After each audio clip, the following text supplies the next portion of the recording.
Dans ces forêts, vit un animal impossible à voir. Un prédateur tout en haut de la chaîne alimentaire, invisible, même pour ceux qui le cherchent. Il reste rien du tout. Pendant 1 an, j'ai suivi un pisteur hors pair à la recherche d'un fantôme. Le puma. 1, 2, 3. Il a fait ça. 3, 2, 1. Le froid et l'altitude, ça fait vite des sortes de mélanges un peu bizarres. Tu le dis tout de suite, tu caches pas. C'est pas ouais, je suis un bonhomme, j'avance. Il n'y a pas de bonhomme, c'est un truc de connard de faire ça, c'est clair. Donc en gros, tu sens plus tes doigts de pied, tu me caches pas que t'as mal.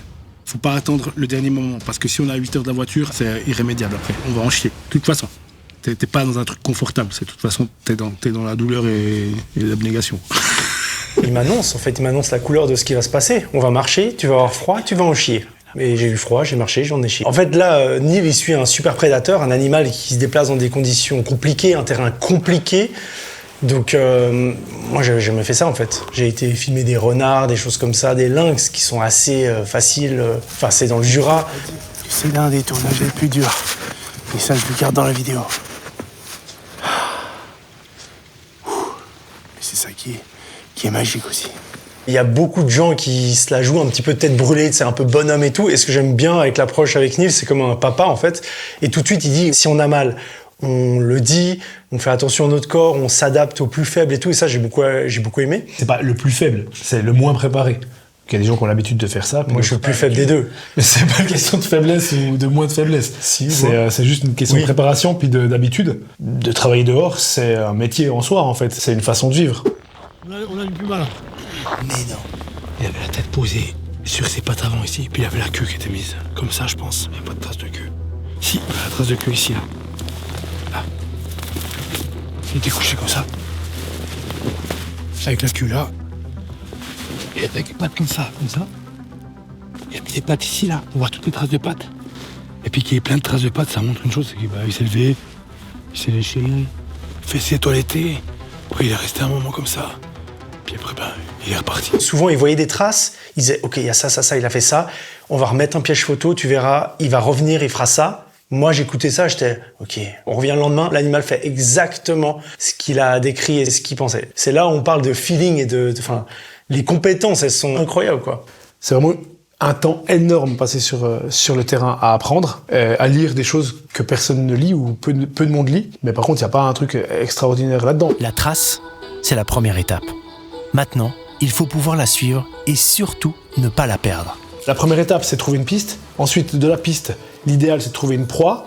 Après, quand on a une proie, c'est faire un affût, espérer que l'animal vienne. Et en fait, à chacune de ces étapes-là, en fait, il y a énormément de travail et d'énergie qui doit être mis. Tu trouves une trace, t'es content, mais si tu perds l'animal, tu retombes au niveau 1. Et puis en fait, c'est assez violent de vivre ça. J'invente les traces, là, je sais même plus où elles sont.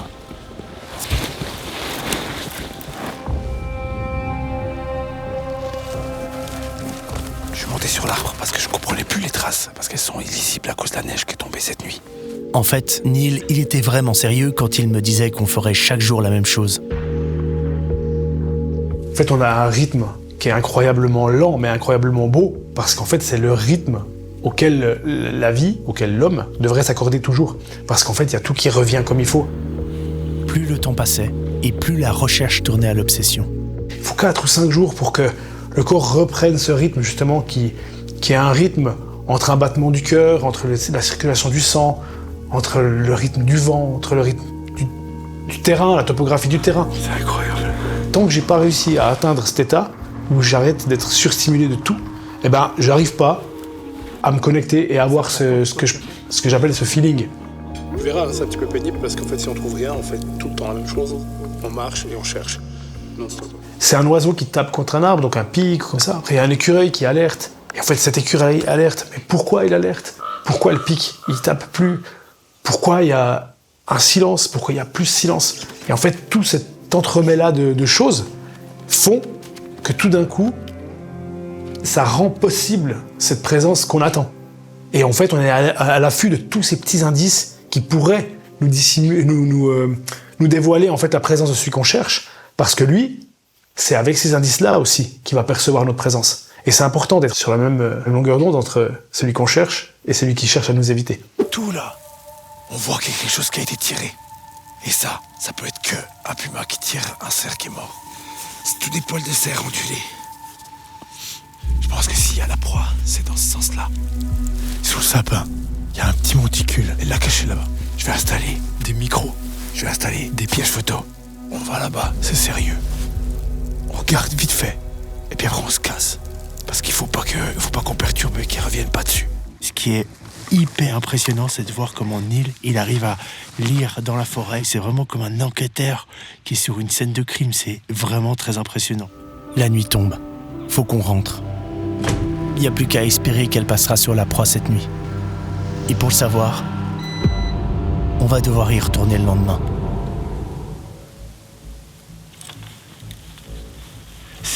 Mais c'est quoi? On est maudits aujourd'hui ou quoi? C'est tout qui part en cacahuète quoi. Oh putain, c'est bon. Il y a trop de pression dans ces histoires. Ça, c'est vraiment tout ce qu'on dit avant. C'est pas un animal, c'est une présence, tu sais. Ouais, c'est les premières images de puma qu'on voit, ouais. Donc c'est pas des images qu'on a tournées nous, hein, c'est vraiment des images qui sont prises par un dispositif qui prend automatiquement les images de l'animal quand il arrive. Et c'est souvent, pratiquement toujours comme ça que ça commence, où on voit l'animal sur ces systèmes de caméra automatiques.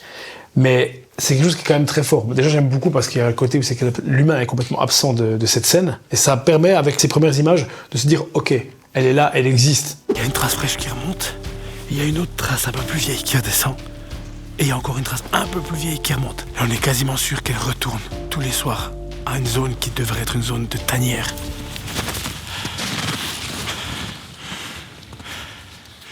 Tu restes bien là. Et puis, si t'as quelque chose, tu me parles calmement, tu fais jamais te gueuler. À part si tu te fais attaquer, quoi. Mais par contre, tu fais pas te gueuler. Et moi, je sais que t'es là. Et de toute façon, tu peux rien faire. Du moment que je monte là-haut, tu peux rien faire.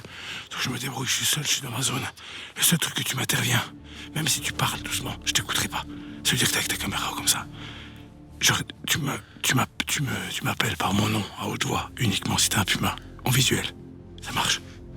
Et moi, je m'occupe plus de toi. Il n'y a plus rien qui existe que moi et ce que je dois faire à se tenir. Ça marche. J'ai une dernière question. Ouais, je regarde ici où je regarde. À moi de juger. Partout. C'est comme dans un film, quoi. C'est le début d'un film.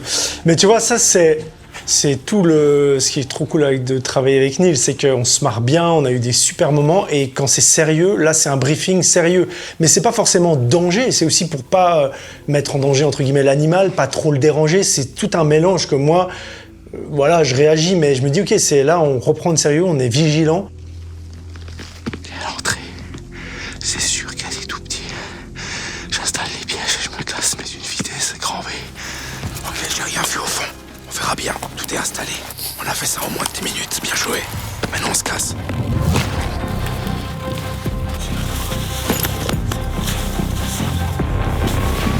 Là, ce qu'on sait pas, c'est que avant d'arriver à ce point-là, il y a je sais pas combien d'heures de préparation. J'ai fait le tour plusieurs fois. Et c'est engagé, hein. Faut monter super haut dans les rochers, faut prendre large pour être sûr de ne pas louper une trace. Et avec les traces et le pistage, j'étais à 99,5%, je suis vraiment sûr qu'elle n'était pas là. Et je suis allé à ce moment-là pour aller voir poser ces pièges photos devant la tanière, parce que je savais très bien que de toute façon, s'il y avait des petits, ce seraient des tout petites boules de poils qui seraient au fond de la tanière, et puis que, en fait, moi je les dérangerais pas, ils bougeraient pas, puis que la mère, jamais elle va abandonner ses petits parce qu'il y avait l'odeur d'un humain qui serait venu se mettre. Peut-être ça va la chiffonner un petit peu, à contrarier, mais de mon expérience avec des animaux ici, avec les félins ici, et déjà au Canada, parce que j'ai déjà eu à faire cette situation-là, je savais que je pouvais me permettre de faire ça sans mettre en danger l'animal. Moi, j'enchaîne, hein. Maintenant, on doit attendre quelques jours le temps d'avoir des nouvelles du piège connecté.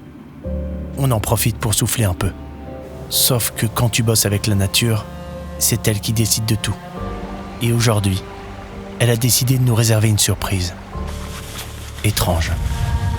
Il y a un endroit où l'eau elle est pas gelée. Et il y a une biche qui a pris refuge dans l'eau. Et on s'est dit, mais il y a un truc qui cloche. C'est pas possible que cette biche elle soit là, dans l'eau, à attendre ce qui se passe. Et d'un coup, j'ai spoté un truc aux jumelles juste avant.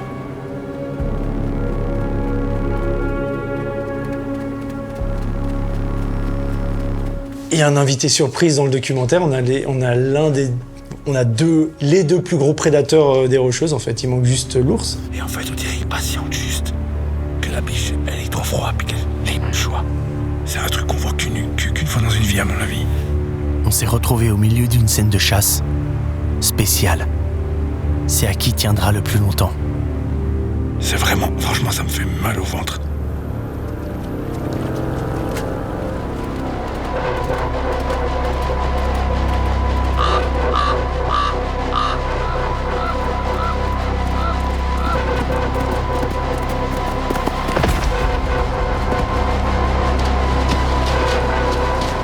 J'ai vu ça depuis tout gamin, des scènes de chasse comme ça sur les épisodes de National Geographic, des choses comme ça qui ont bercé mon enfance.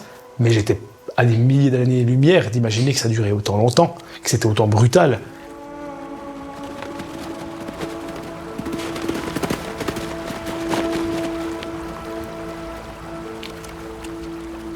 Il fait moins 30, moins 35. J'ai mal partout. Quand je mets mon œil sur le viseur, ça m'arrache des bouts de peau. Je sais même pas si ça enregistre parce que l'écran est gelé. Et il n'y a pas de bruit, il n'y a rien. Il se passe rien d'autre, il y a juste quelque chose qui se passe dans mon champ visuel et puis ma conscience. Il y a les montagnes qui sont oppressantes, il y a tout qui est oppressant. Et ça me met la nausée. Et quand je rentre à la maison et que je dérush ces plans, il me faut presque 2 jours pour les regarder tous. Parce qu'en fait, je dois m'arrêter sous peine de vomir. C'est pas de vomir parce que ça me dégoûte, la scène, mais parce qu'en fait, elle m'a pris trop au trip, c'est trop fort. Tu sais que t'assistes aux images les plus incroyables que j'aurais jamais tournées dans ma carrière. Et que je pense que j'en tournerai jamais des autant incroyables. Ça, c'est le truc d'une vie, mon gars. Faut vraiment avoir conscience. Je sais pas si tu te rends compte. C'est quelque chose qui, je pense, qui m'aura marqué, qui va marquer un tournant dans ma perception de la vie, du vivant. C'est la plus belle scène animalière que j'ai jamais vue de mes yeux. Mais au fond, il y a beaucoup d'émotions qui se mélangent. Bien sûr, je suis hyper content. Mais à ce moment-là, je suis aussi stressé et un peu triste, parce qu'il nous reste très peu de temps avant de rentrer en Suisse. Quand on a trouvé la tanière, j'étais persuadé qu'on allait ramener des images. Le problème, c'est que ça fait plusieurs jours qu'on n'a aucune nouvelle. Est-ce que le piège photo marche encore ? Est-ce qu'il y a vraiment un puma là-dedans ?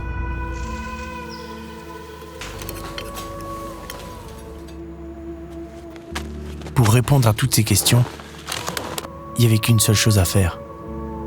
Remonter chercher le matériel, en s'assurant que le puma n'était pas là. C'était un côté qui était assez dur pour moi.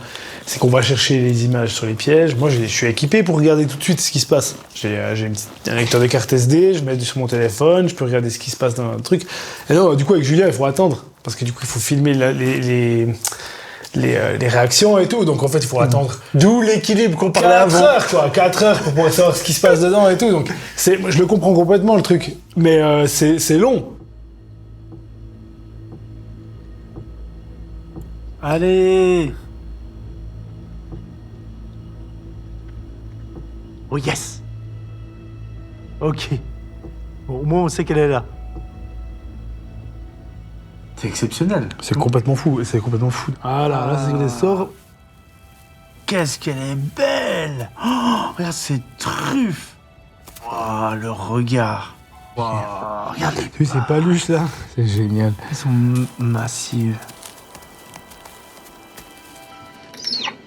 Putain! Oh! Bordel! Bordel! C'est bon! Putain! C'est incroyable! C'est incroyable! Faut qu'on explique. Attends, j'ai des putains de frissons. Attends, là, je suis en train de faire un AVC là.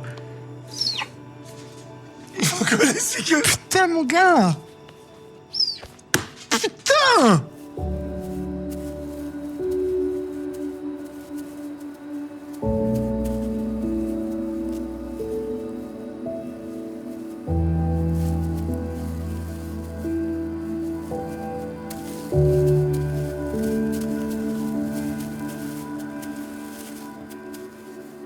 Je pense que tu peux pas avoir ce genre de rencontre si tu fais n'importe quoi. Et ce qu'on a filmé, je pense que tu l'as que parce que tu as une sorte de savoir-faire, mais aussi un respect de la nature que j'avais jamais vu ailleurs. Il faut laisser l'espace aux animaux pour pas les pousser, les acculer.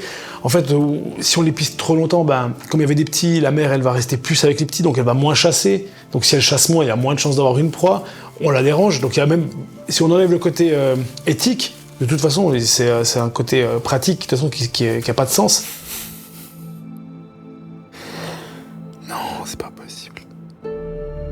Pour moi, la nature, elle le rend au centuple si on arrive à garder cette balance entre le respect et la volonté de vouloir faire une image. Et il n'y a pas une seule fois, c'est qu'il est venu me dire « Ouais, mais tu sais, maintenant, c'est bon, ça fait 40 jours qu'on est là, faut quand même y mettre un petit coup. » Il m'a jamais mis la pression. Il a toujours respecté ça. Et s'il avait voulu aller à l'encontre de ça, moi, j'aurais dit non, de toute façon. Il m'aurait pété la gueule, de toute façon.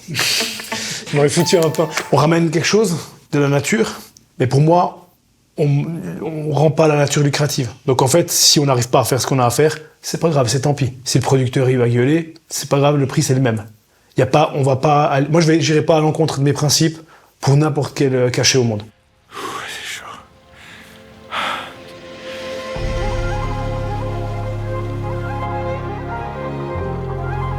T'as le sourire encore. J'ai toujours le sourire. Si j'ai plus le sourire, c'est que c'est la merde. Julien, il adore passer dans ces coins comme ça. Il adore passer dans les arbres en Mikado. C'est horrible. Du coup, je fais exprès, il y a un sentier juste pas loin, mais je préfère passer que là-dedans. C'est horrible. T'es trop positif dans la caméra. Et je serai jamais moi. Hein. C'est juste que si je garde pas une once d'espoir, j'arrête. T'as fait combien de pas aujourd'hui? 30 000. C'est quand même 30 000 pas hors sentier. Viens là. Viens.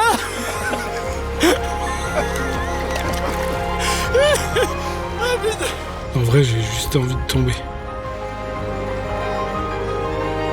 Donc c'est ça, c'est que si je reste pas positif, je trouve pas l'énergie d'aller de l'avant et de provoquer la chance qu'on n'a pas encore.